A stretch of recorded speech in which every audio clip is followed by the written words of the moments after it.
Hey guys, so this is the supplemental video dealing with skin. And I'm going to start this off just by painting kind of like a sphere of flesh to kind of illustrate some of the properties of skin, such as subsurface scattering, possibly a little bit of like specularity, depending on how matte or shiny the skin is. So with that, I'm going to pick a color fairly close to uh, the skin tone that I have for the character in the demo. Whoops. Okay, there we go. All right, so I'm going to lock the transparency on this. Now, typically what happens is, let me just get a, I'm going to just put kind of a light source in here, or at least the direction of the light source. So maybe we'll have it coming up here, and it's going to be hitting the top of this and falling off at the bottom. And all right, so typically, like if this was any other sphere, we would like if this was like a solid, like just a matte, like a rubber ball. Let's start with that actually. Turn that off. I'm gonna make this whoa, it's almost disappeared. Make it a little darker. So we're gonna have this matte ball, and we're definitely gonna have a side that is receiving light and a side where the light is kind of falling off. And the reason I'm using a sphere is super easy to illustrate, super fast to illustrate these ideas. And then, this is more kind of like secondary. And then you have a kind of like a cast shadow at the bottom. If we had a bottom surface. We're not going to really play with that right now, but I just want to kind of get across the idea that, light is hitting the top. This is a matte surface. So that's going to, the specularity is going to be diffused. And then it's going to roll off into the dark side of the sphere, into the shadow. And that's going to naturally be a darker value. And then possibly, depending, how luminous the surrounding environment is, you may get a little bit of like a bounce light happening underneath in the shadow area. Because this light is so weak, it's not going to overpower whatever's in the, the direct light most of the time. Again, the caveat with all of this is that there's always exceptions to the rule, all that good stuff. So observation over formulas, basically. And with there are some things that are kind of constant. If this was a kind of more of a specular material, like let's say that this was just a rubber ball and this turned out to be a cue ball, like a gray kind of just really shiny sphere, the reflection would be a lot sharper. We would still have like a fall off of light,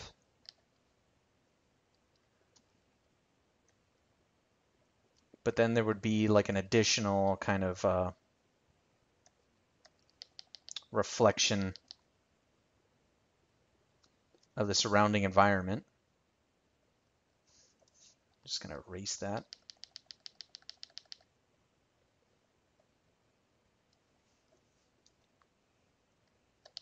Probably be, this is a pretty round sphere. Might creep up the sides a little, but anyways, that's kind of the idea. That would be reflecting whatever's around it, depending on the camera angle. So we have specular and kind of like a matte finish. Now, skin can be matte, and it can also have a little bit of specularity. I mean, depending, if the character's sweaty or just certain parts of the body have a little more, or of the body have a little more oil, a little more like wetness to them. So I'm going to start with this sphere. Now, let's just tackle this one step at a time. We're going to do the shadow side.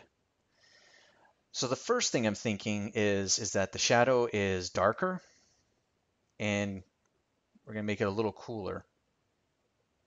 I'm just going to use an airbrush to kind of see if this feels like it was just, right now we're just going for a rubber ball. We're not going for like really flesh at this moment. We just want to get a light side and a dark side. If the light side, or if the light is actually white, maybe there's a little bit of a lighter spot where the light is actually hitting it. So that looks okay. I'm gonna go back in, maybe a little darker for the shadow side. And I'm okay with that. That's looking pretty decent. Now, this looks okay, but what we're missing is that flesh has, skin has subsurface scattering. Basically what that means is the layer that makes up the skin, like the outside layer, is translucent. So light is able to pass through it. So if you've ever, like when I was a little kid, I used to do it all the time because it was super like fascinating and fun. I guess, yeah, I was a really weird kid. But I would put a flashlight underneath my hand, and you could see like the light coming through, um, like little area like around your finger and the webbing of your fingers, and it would be like this like really like reddish color. And that's basically what's happening in this scenario. If we really want to make this feel like flesh, what we do is we grab like the shadow color and we go a little lighter, not too much lighter, and a lot like warmer. And it kind of gives it like this little bit of a glowy kind of feel. Now, what I don't like is that you see this like little transition area. It's kind of like it gets gray, and I want to get rid of that. So I'm just going to grab that color, make it a little more saturated. So I'm not changing the value. So it's still simulating the light turning over the surface. And I kind of go back and forth. So I've kind of gotten, see how that from the initial painting in the shadow, it's kind of like this dead color. And now it feels like light is actually passing through this the surface. And we can cheat it. We can even go brighter and more saturated to really kind of push that idea of flesh tone. So you can definitely go overboard. Maybe that's a little too much. Just dull it down just a little. If this was just like a weird, you know, I don't know, a weird fleshy M&M, we could paint in the eyes and stuff, and maybe, if this was basically all the anatomy that there was, we can even throw in a little bit. I mean, this is a pretty bright environment, so maybe this environment is kind of,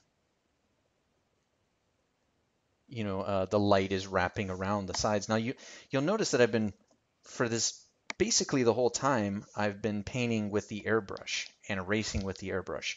So one of the reasons that I'm doing that, I want soft edges, and that's because, the surface of the skin is not, sorry, let me just, okay.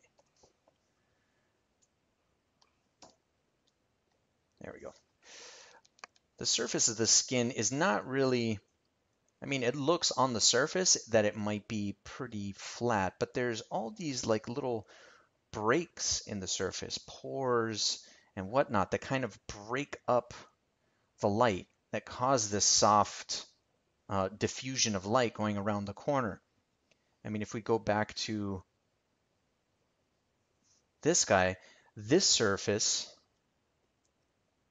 this kind of like super slick, no imperfections, is that surface, whereas this surface kind of just has little like pot marks and kind of like variations in the surface that cause it to kind of smooth out. You could get, you could take, like if you've ever taken like a little rubber bouncy ball and you look at it in the light, it's pretty matte. The surface has a lot of imperfections, a lot of like variation in it, and then you just put water on that sphere and it gets a little closer to this. That's because the water is acting as kind of like a bridge over the surface, smoothing out all this. And so that's what's sharpening up the highlight and sharpening up the shadow area and the reflections. So back to my little flesh sphere. So this is kind of cool. I mean, we definitely have the feeling of translucency.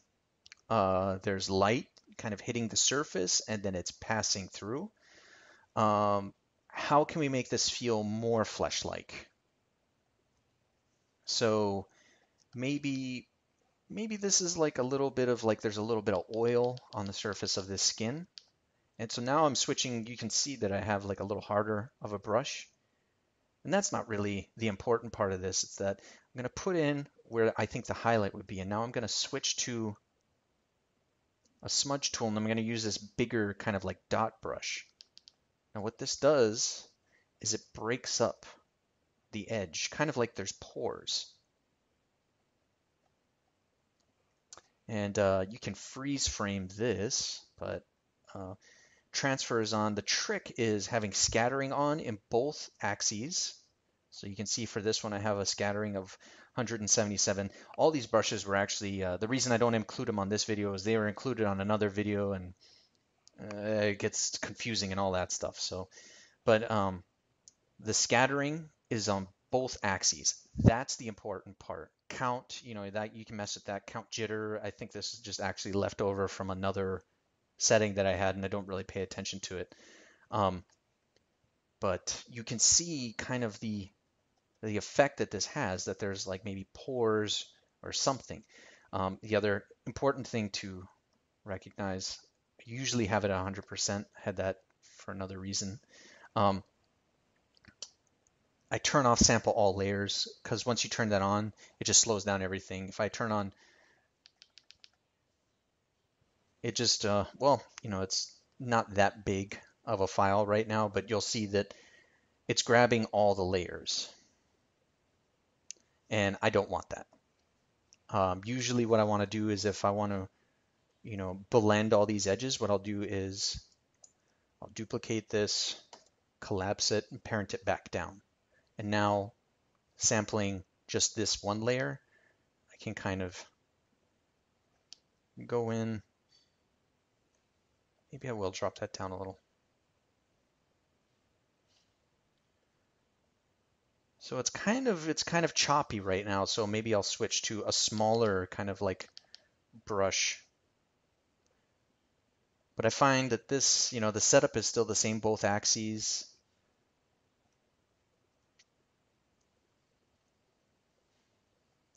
So we get like this noise, this kind of like perforation in the surface. And it just kind of helps sell the idea of skin. And we could even go as far as, I do this so much that I have a hotkey set up for, I don't know what the default hotkey for smudge is, but I made it N, so it's right next to B.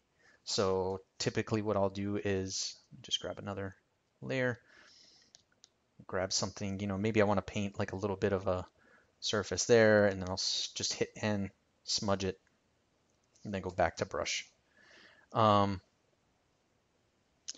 that's kind of like, I'm not too big of a fan of what it kind of turned into there. I think I would actually be okay with this. We don't need to see that much, difference in like pores and stuff. I may,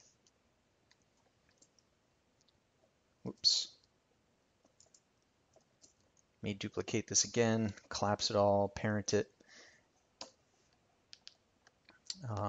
May kind of just mess around with, I'll go back to this guy. Yeah, sometimes it's like maybe the pores are too small, maybe sometimes they're too big. You just have to kind of find the sweet spot that'll make it feel like skin. I think a lot of times, I'll just leave it at as the airbrush because I feel like, it does a good enough job. Just kind of go in.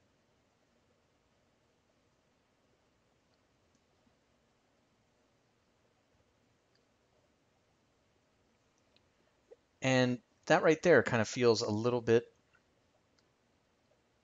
like flesh. Maybe I'll go back to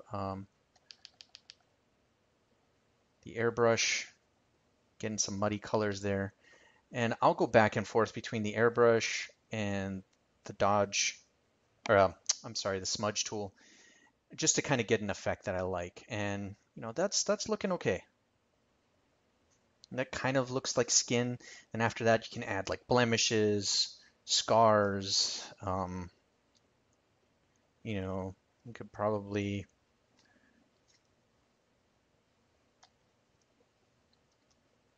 let's see.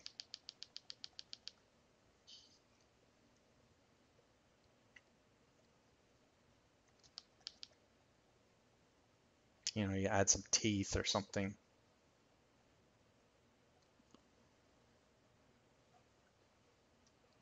But I'm not trying to gross anybody out. But so that's kind of like the principles. The main idea is that, you were definitely going to have a light side, but in the shadow side, you're going to have warmth because the light is actually passing through the surface. It's translucent, and the effect of that light kind of bouncing around on the inside is called subsurface scattering. Okay. All right. So oh, great. Ryan taught me how to paint a weird fleshy ball, which actually I taught in one of my online classes a while back when I was teaching online, and people just would not give me a break on that one. They're just, why are we painting fleshy spheres? This is weird. Which is totally gettable. It's totally fine. It is kind of weird, but it does, I feel like it does illustrate the point. So I'm going to try show you guys some other stuff. So where does this kind of like come into effect? Well, I'm going to try and do a really quick kind of like demo of this. We're just going to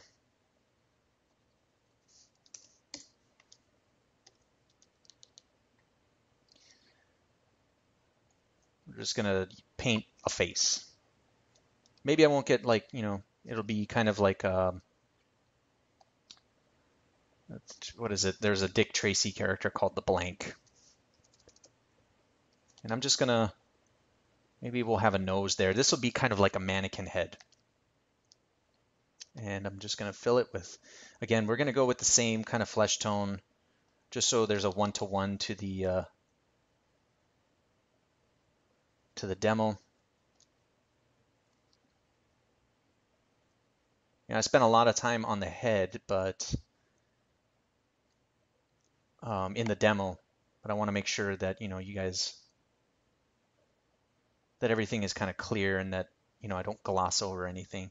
I'm actually going to just lock the transparency on this and kind of give it like a darker, warmer color, and I'll explain that in a minute. Okay, there we go. I'm going to flatten this.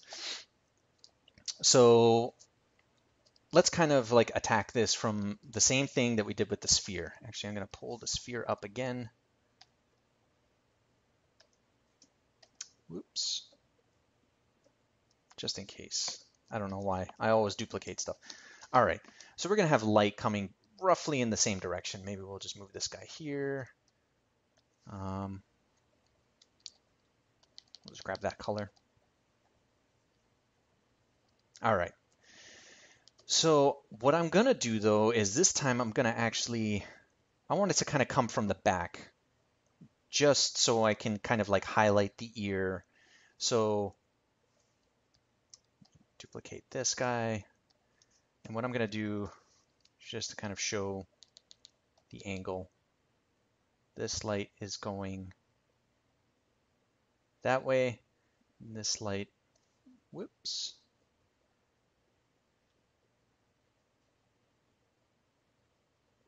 This light is actually going away from us. So this one's from behind and this one's from in front. So it's going to be a little different, but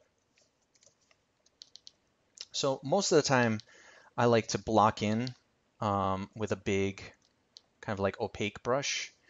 This is a brush I made, but actually I'm starting to like using this one a lot better. And this is literally just a chalk brush.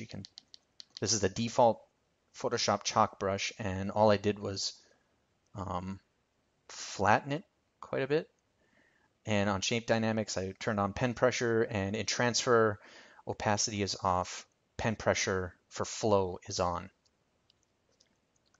Back to that guy. So right now what I'm doing is I'm mapping out the shadow, or the cast shadows.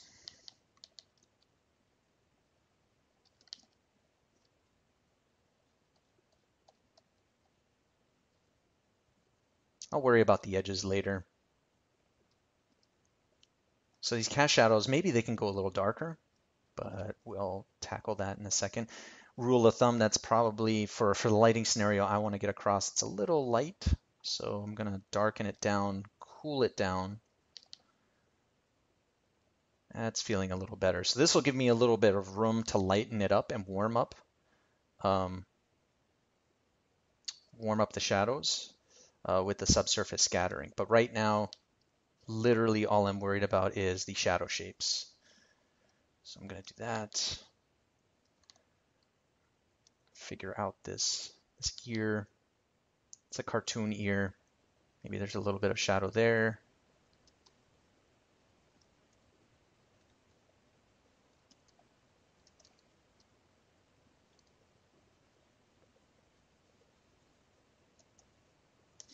Okay.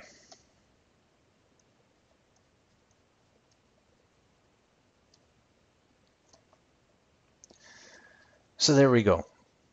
We have this kind of, I guess this would be like, one of those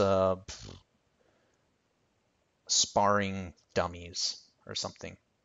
It's kind of like, or a ballistic dummy that they shoot. All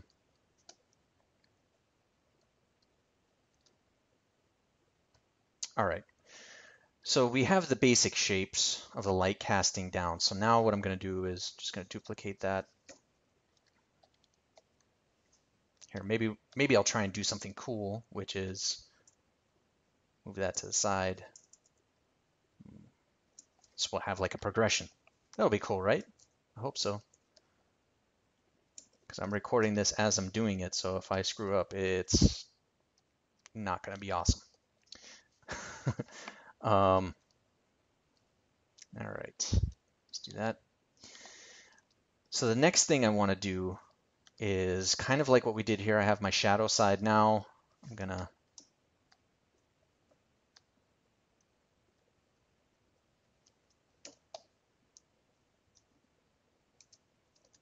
because that will confuse me if I, all right. All right. So the lighting is actually going to come over the edge. Maybe it'll be kind of more from the back. Maybe we'll get a little bit of, I'm going to switch to kind of like just to kind of speed this along. I do like painting more graphic shapes and then softening those up, but so the light is coming over the edge of the head, and that's pretty much it for just the light side. So what I want to do now is I'm going to start rendering the form. Like these are actually, let's see, turn this off. I want to pay attention to the cast shadow versus the form shadow. Form shadow being softer, cast shadow being a harder edge.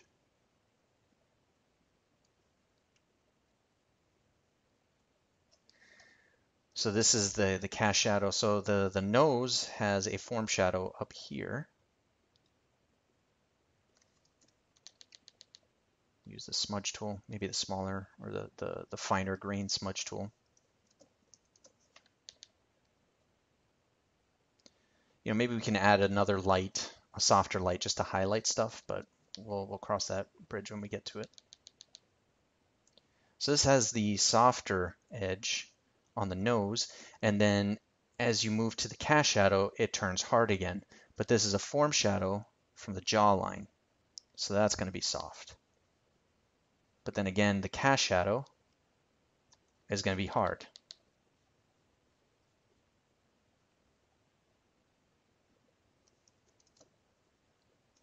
Clean up some of these edges.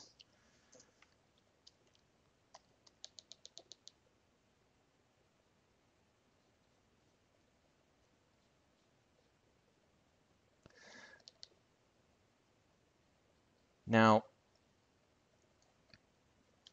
you know, we may not have a lot of subsurface scattering like the lighting scenario I have in my painting is more of this lighting setup, whereas this is kind of like a backlighting setup. But the reason I did that was because I want to basically do it for the ear. So maybe, you know, that's casting a shadow. Maybe he's got a little bit of a cheekbone. Again, I'm doing kind of like what I did with the texture thing in the cloth tutorial or the cloth supplemental. Okay.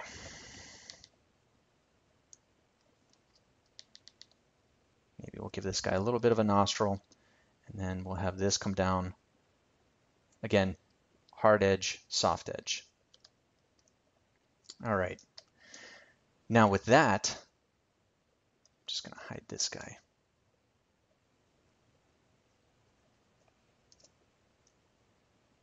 And I'm going to move all these guys over because I'm starting to dig this sequential thingy. All right, that there.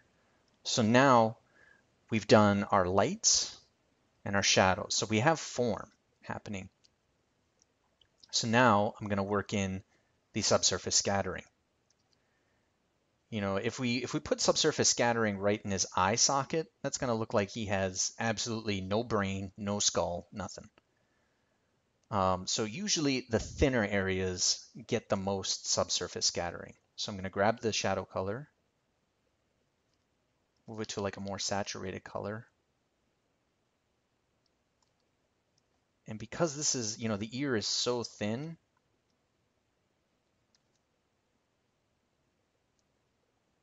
I'm going to go with a pretty pink, orangish color. I'm going to try and get rid of all that darker color.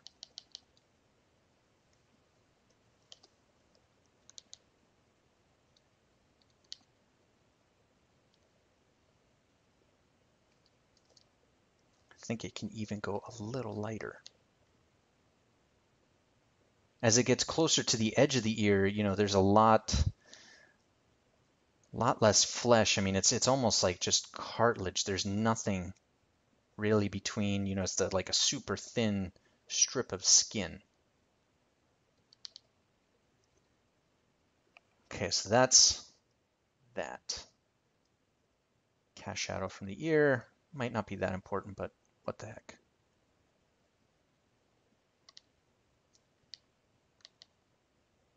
Oops, that's why it's not working. Okay, had transparency locked. All right, so we have that. Now, in comparison to like all the shadows look so cold now and dead compared to this, so that's okay for right now. I'm going to cheat a little and add this warmth to the nose a little.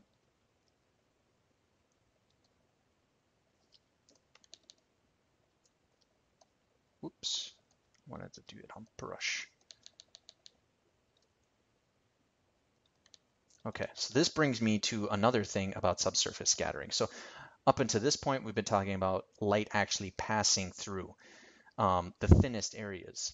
But what usually happens on flesh and in skin in general is that you'll have like these really dark areas, and the closer, like let's say the jawline, you'll have a crease, or under the nose, you'll have a crease. And what usually happens is we could just go down cooler. Let's say the nostrils in there or something. That's okay. You know, it's not great. But what I would suggest is grab that color and make it even more saturated. Because normally on skin, the darkest darks are warm. Never, you know, usually the typical lighting scenario is like cool light, warm shadows, warm light, cool shadows, which still kind of stands. But when you do stuff like flesh tones, as you get to the darker areas, the darkest darks, they become a little warmer. So I'm going to go darker and warmer. So it's almost like a, let me just put in this line before I have a real problem with not finishing a thought. Lock the transparency on that, maybe. Because there is light technically bouncing around all in here. And so as it gets into these crevices, like where the chin meets the lower jaw meets the neck, possibly, you know, in the if this guy had eyes, it would be in that seam right above the eye, possibly even in this like little crevice area, but we're not going to pay attention to that right now.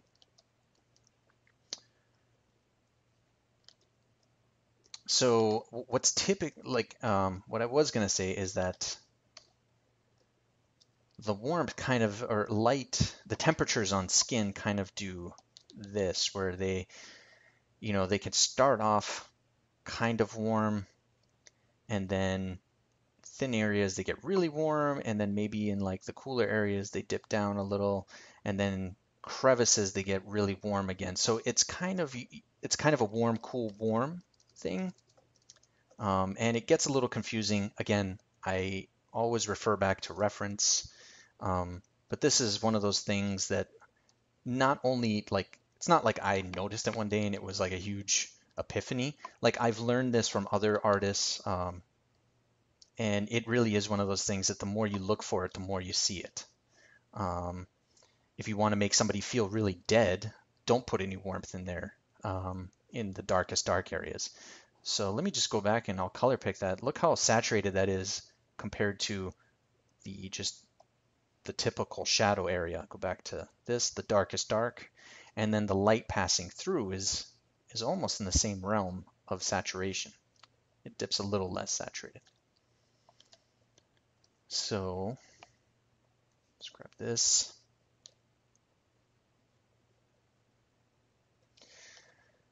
All right, so we have subsurface scattering. Zones. Zones of the face. Some of you guys might have heard of this. If it's new to you, don't worry about it. That's what the video is for, right? I just kind of want the light that's wrapping over this edge. I don't want it to be too cold of a transition. That's good enough for right now. All right, so I'm going to add a new layer and parent it to the lower layer. I did that just by using Alt. You'll see this arrow pop up like that. And what I'm going to do is I'm just going to add a multiply layer, and I'm going to add a really bright red.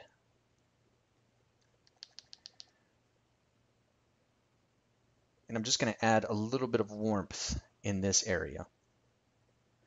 And that's kind of, you'll hear people talking about zones of the face sometimes. And the only reason I'm bringing this up is because I allude to it a little bit in the video.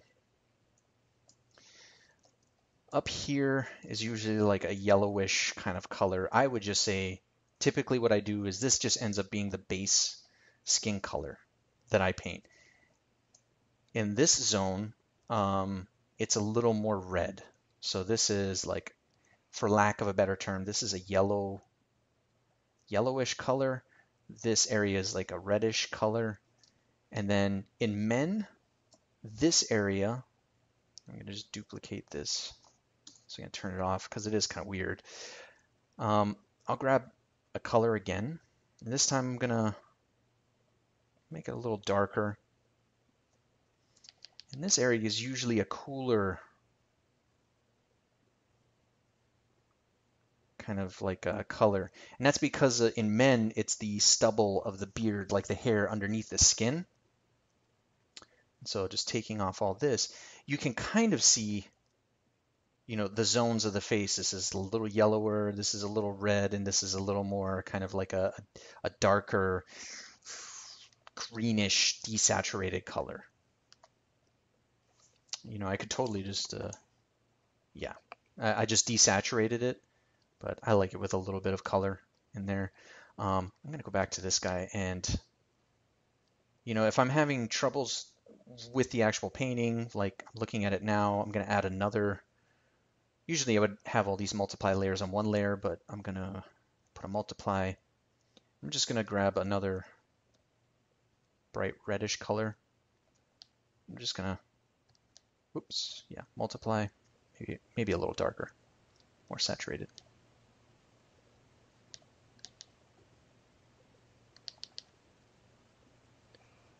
Just to kind of like pump those colors up just a little, or as a friend of mine would say, pump it up to the max. And that's pretty much it for the skin tones. And now we're going to go into, now we don't have a lot of like specularity happening because we lit it from the back. And I lit it from the back because I want to get that, you know, that subsurface scattering in the ear. So what I'm going to do is I'm going to also duplicate this. Whoops.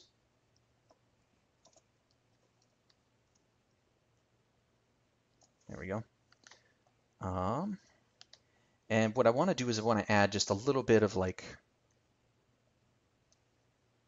highlights. So our main light source is in the back, but you know, usually there's like another light source to pop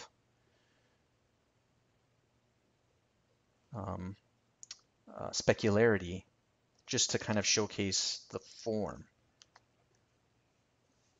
And this is where that that smudge tool comes in handy. So I got this guy. I don't know. I have, you know, my nose has big pores, so I just kind of paint everybody's like that. Little projection there. Typically what will happen is, and this comes from like a lot of life drawing, you'll notice that there's a light on the bridge, there's a light on just kind of like this this surface right here. Maybe not that much, but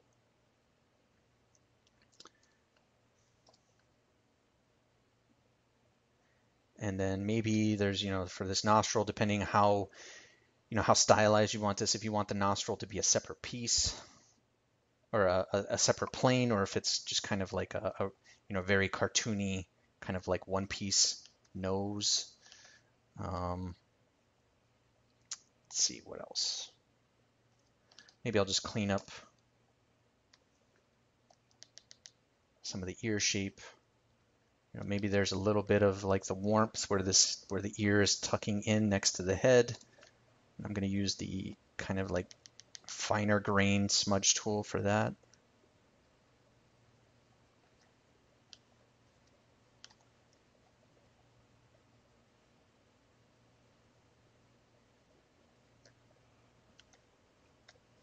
And there you go. It's kind of like a dummy kind of thing, like a boxing dummy. Might as well. So for the mouth, you know, again, it's where two pieces of skin are meeting, and usually like at the corners of the mouth, you know, that's going to be pretty warm. So I'm gonna, if I make that more saturated,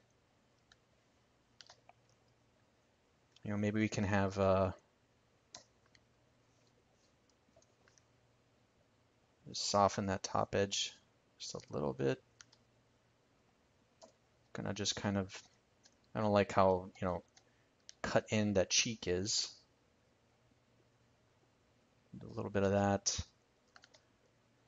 And that's kind of it for flesh tones. Hopefully that helped make sense of stuff that I wasn't able to cover in the demo. I thought that this needed like a little bit of of its own little section along with the folds. Again, this is a quick demo done in like, done in real time, and it definitely takes me longer than this to kind of refine a painting to get it to the point that I want. But for the most part, this is just for demonstration purposes. This is actually, I think it's okay. It's good enough. So there you go. So hopefully that kind of rounds out maybe some of the things that I might have missed during the actual demo of painting of Momo. But the main things I want to kind of get across are, let's go back to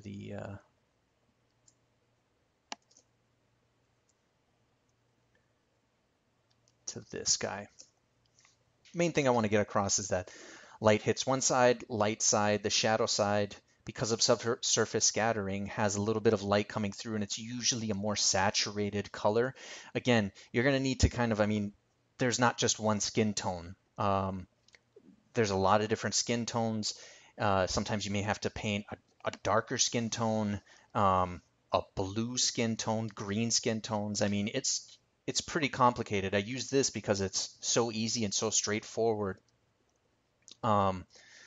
It's pretty translucent as it is. So I would suggest, if you have a specific assignment that deals with a certain skin tone, find reference of that. Really try and kind of like break down what's happening. What's the level of translucency that's happening? What's the level of subsurface scattering that you see? How specular is the skin? That some people have like this, just like their skin is so just beautifully shiny, like it's almost kind of like a liquid metal in a way. It's crazy. So you really just refer to kind of the physics of what's happening, but really do look at the reference and pay due diligence to the subject that you're trying to paint.